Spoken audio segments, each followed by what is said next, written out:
Hello everyone, Dagon. It's just another free game that you can find on Steam. It was released in September 2021 and it's gotten a bunch of good reviews since then.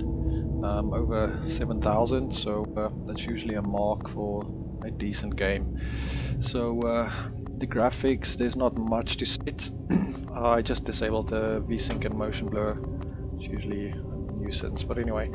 Furthermore, there's nothing else that you can do other than jump into it. It seems like I'm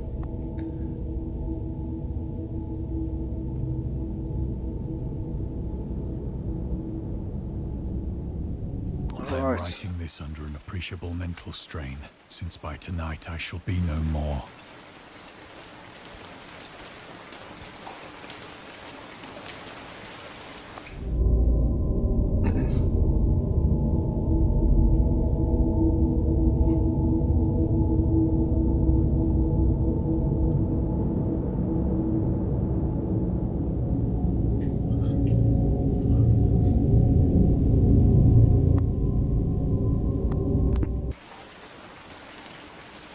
Penniless, and at the end of my supply of the drug which alone makes life endurable, I can bear the torture no longer, and shall cast myself from this garret window into the squalid street below. Do not think from my slavery to morphine that I am a weakling or a degenerate. When you have read these hastily scrawled pages, you may guess, though never fully realize, why it is that I must have forgetfulness or death.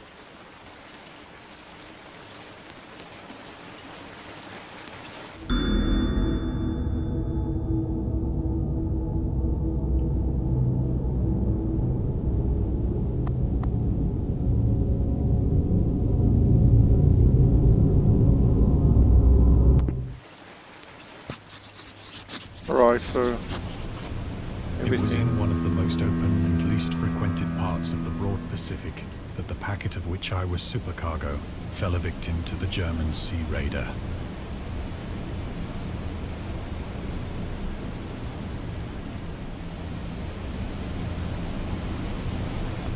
I really just need to the mouse sensitivity is a problem. Maybe it's camera sensitivity. Oh, that's a little bit better. Still not. It's not 100% there. Ah.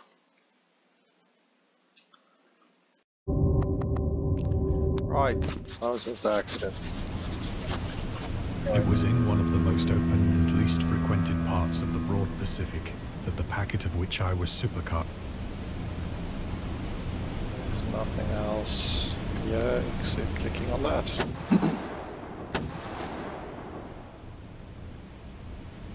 The Great War was then at its very beginning, and the ocean forces of the Hun had not completely sunk to their later degradation. I mean, this graphics is not bad. They could actually just have made some kind of RPG or something, or just a proper game where you can move around and so forth. And they really didn't do a bad job. Look at that.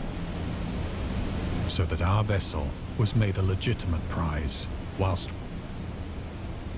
In that sunset, looks pretty legit there.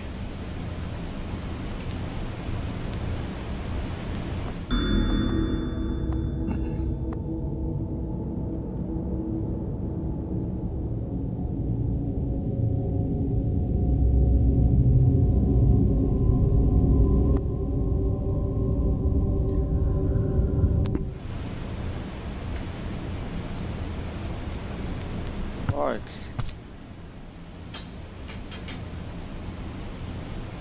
so liberal, indeed, was the discipline of our captors, that 5 days after we were taken, I managed to escape alone, in a small boat, with water and provisions for a good length of time.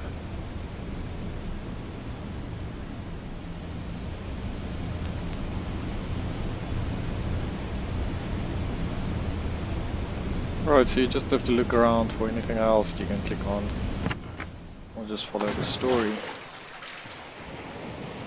When I finally found myself adrift and free, I had but little idea of my surroundings.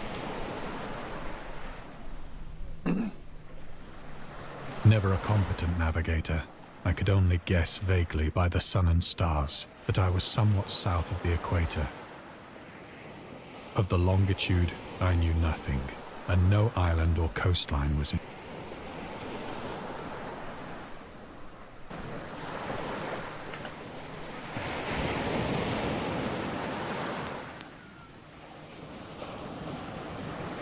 Right, so nothing else except moving on. The weather kept fair, and for uncounted days I drifted aimlessly beneath the scorching sun, waiting either for some passing ship or to be cast on the shores of some habitable land.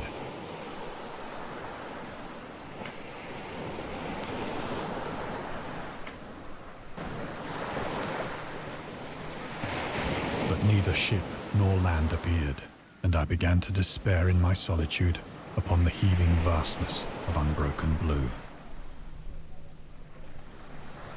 The change happened whilst I slept. Its details I shall never know, for my slumber, though troubled and dream-infested, was continuous.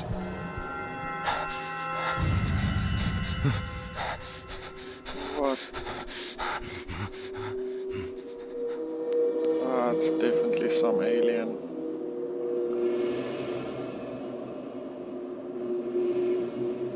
Giant squids.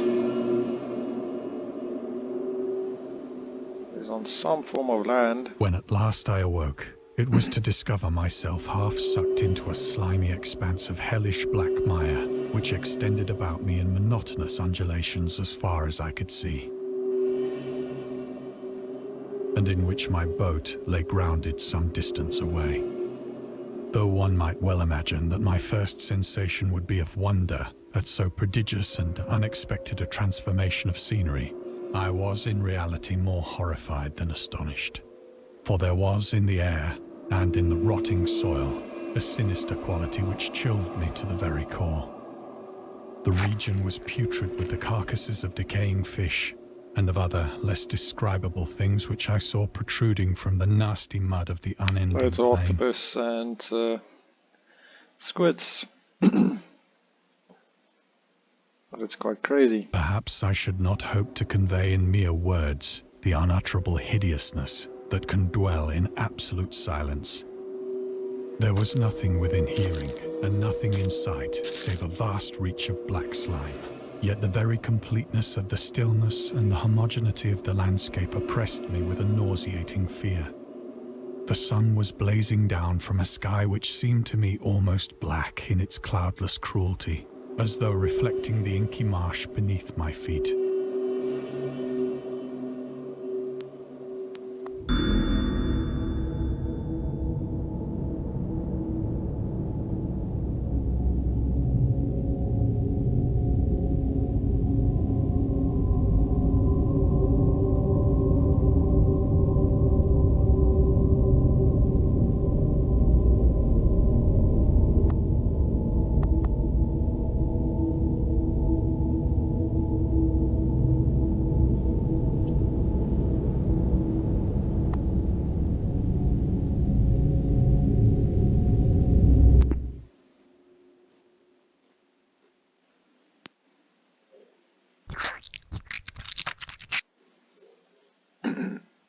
As I crawled into the stranded boat, I realized that only one theory could explain my position.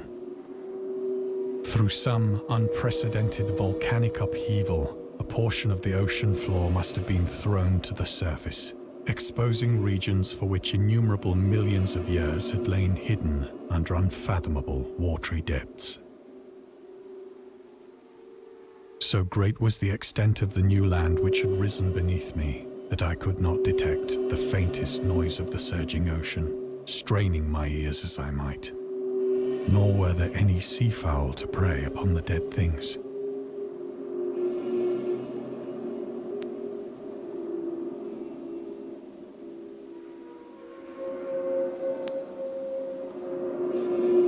For several hours I sat thinking or brooding in the boat, which lay upon its side and afforded a slight shade as the sun moved across the heavens.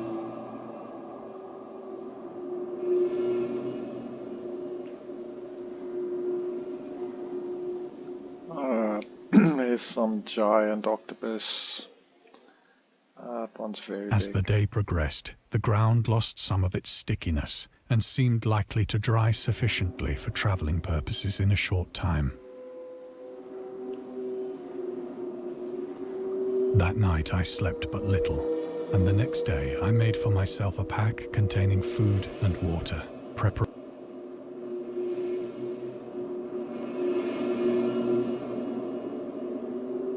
I must say they did a good job with the scenery. It's really not bad for a 2 gig game.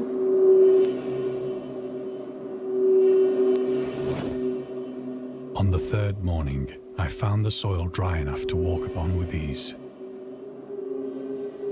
The odor of the fish was maddening, but I was too much concerned with graver things to mind so slight an evil, and set out boldly for an unknown goal.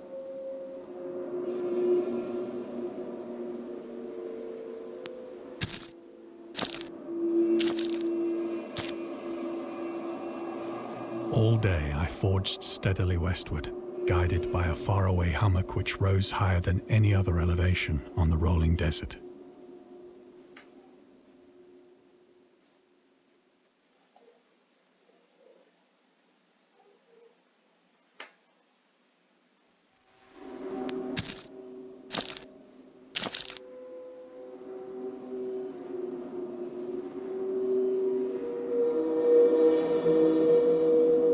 And there's a whale.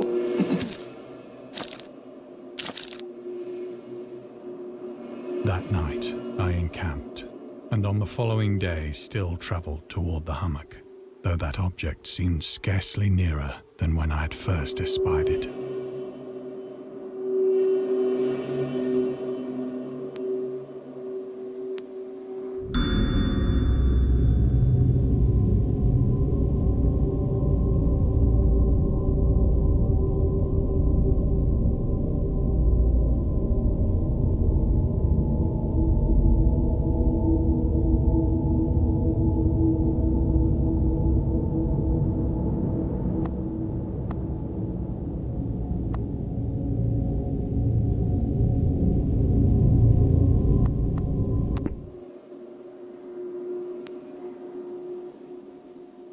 Right. They give you some, well, good piece of information in those side parts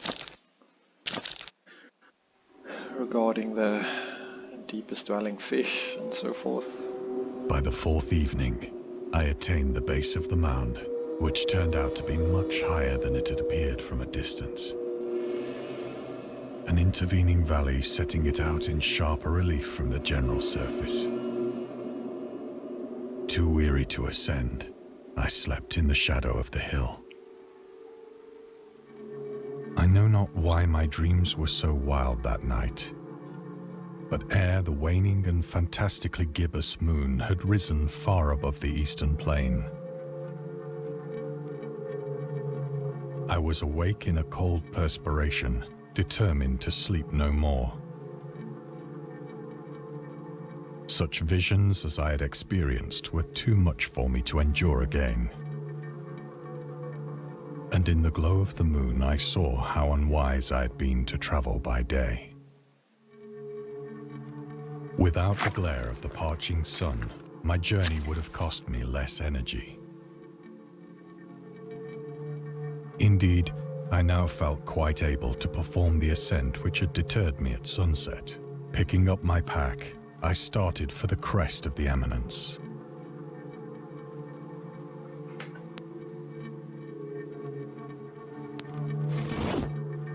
I have said that the unbroken monotony of the rolling plain was a source of vague horror to me.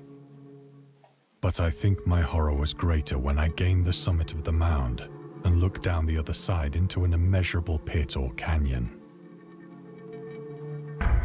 whose black recesses the moon had not yet soared high enough to illumine. I must say the story is quite captivating, so I felt myself on the edge of the world. to get you attached to it, so you want to continue. Peering over the rim into a fathomless chaos of eternal night. Through my terror ran curious reminiscences of Paradise Lost, and of Satan's hideous climb through the unfashioned realms of darkness. As the moon climbed higher in the sky, I began to see that the slopes of the valley were not quite so perpendicular as I had imagined.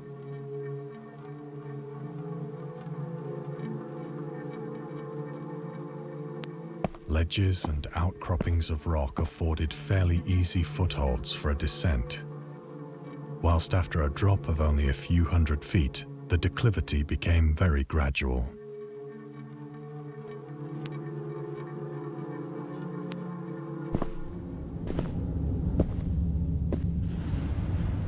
Urged on by an impulse which I cannot definitely analyze, I scrambled with difficulty down the rocks and stood on the gentler slope beneath, gazing into the Stygian deeps, where no light had yet penetrated. All at once, my attention was captured by a vast and singular object on the opposite slope, which rose steeply about 100 yards ahead of me. An object that gleamed whitely in the newly bestowed rays of the ascending moon.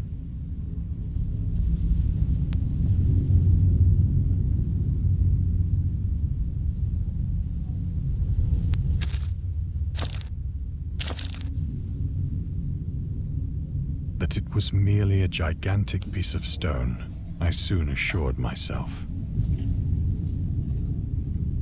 But I was conscious of a distinct impression that its contour and position were not altogether the work of nature. A closer scrutiny filled me with sensations I cannot express.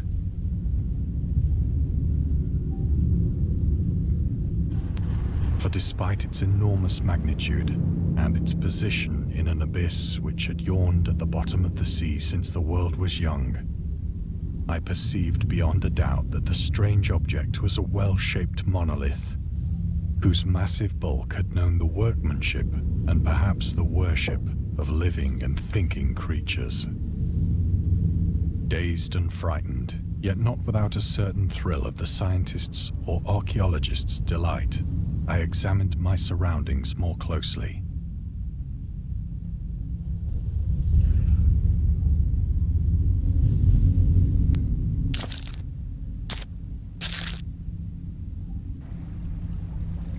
The moon, now near the zenith, shone weirdly and vividly above the towering steeps that hemmed in the chasm, and revealed the fact that a far-flung body of water flowed at the bottom, winding out of sight in both directions and almost lapping my feet as I stood on the slope.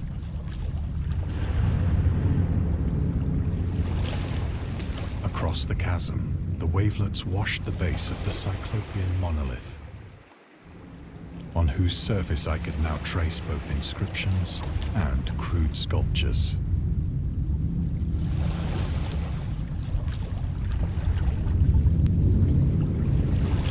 The writing was in a system of hieroglyphics unknown to me and unlike anything I'd ever seen in books.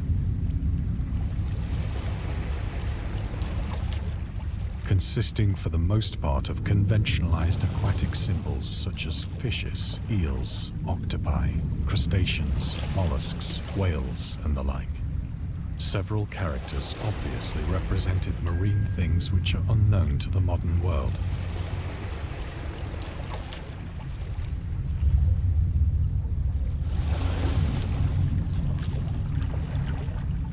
But whose decomposing forms I had observed on the ocean-risen plain.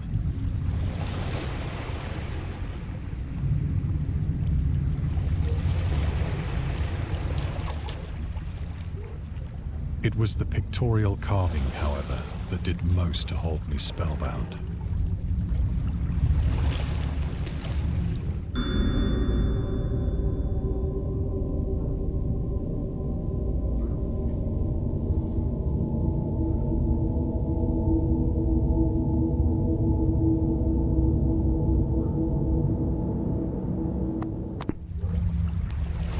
Visible across the intervening water on account of their enormous size were an array of bas-reliefs whose subjects would have excited the envy of a Doré. I think that these things were supposed to depict men, At least a certain sort of men. Though the creatures were shown disporting like fishes in the waters of some marine grotto, or paying homage at some monolithic shrine which appeared to be under the waves as well. Of their faces and forms I dare not speak in detail, for the mere remembrance makes me grow faint. Grotesque beyond the imagination of a Poe or a Bulwer.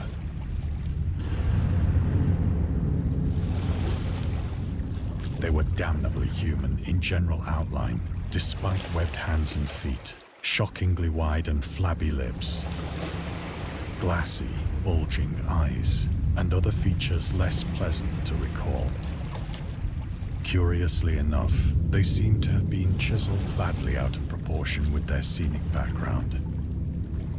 For one of the creatures was shown in the act of killing a whale, represented as but little larger than himself. It's quite crazy. I remarked, as I say, their grotesqueness and strange size, but in a moment decided that they were merely the imaginary gods of some primitive fishing or seafaring tribe. Some tribe whose last descendant had perished eras before the first ancestor of the Piltdown or Neanderthal man was born.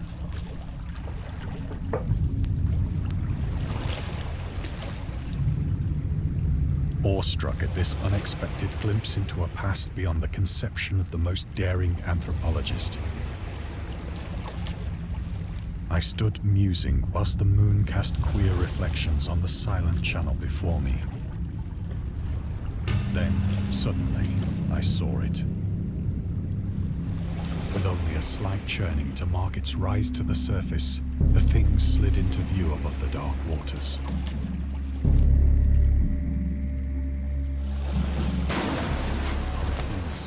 Loathsome, it darted like a stupendous monster of nightmares to the monolith,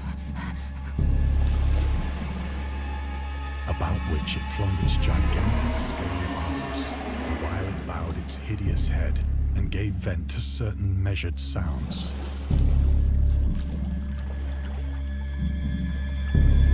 Right, I went mad then. Of my frantic ascent of the slope and cliff, and of my delirious journey back to the stranded boat, I remember little.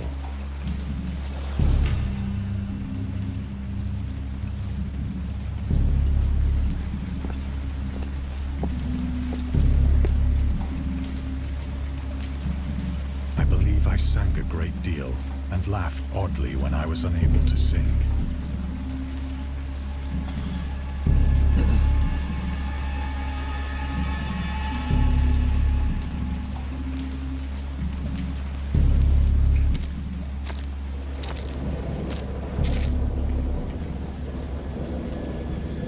Indistinct recollections of a great storm sometime after I reached the boat.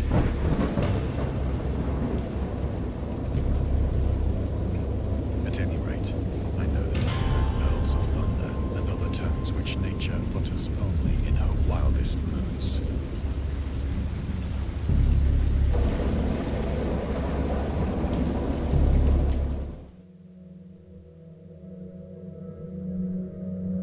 When I came out of the shadows, I was in a San Francisco hospital.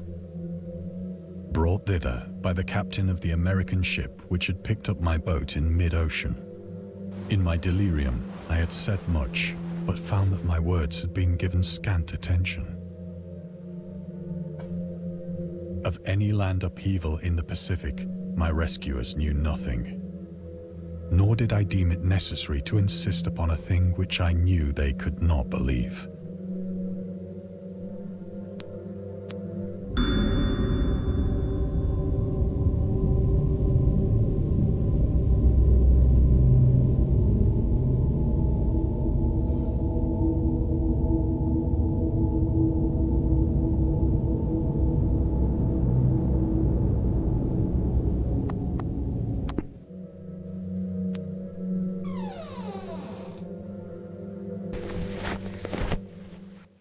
Once I sought out a celebrated ethnologist and amused him with peculiar questions regarding the ancient Philistine legend of Dagon, the fish god.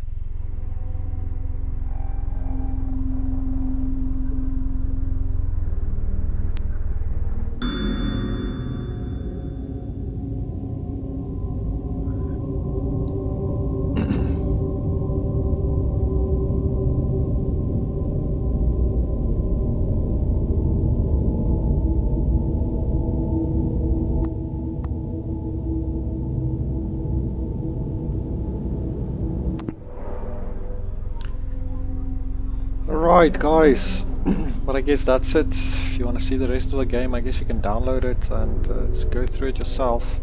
It's quite a great storyline. Like I say, it's very captivating. So until next time, cheers.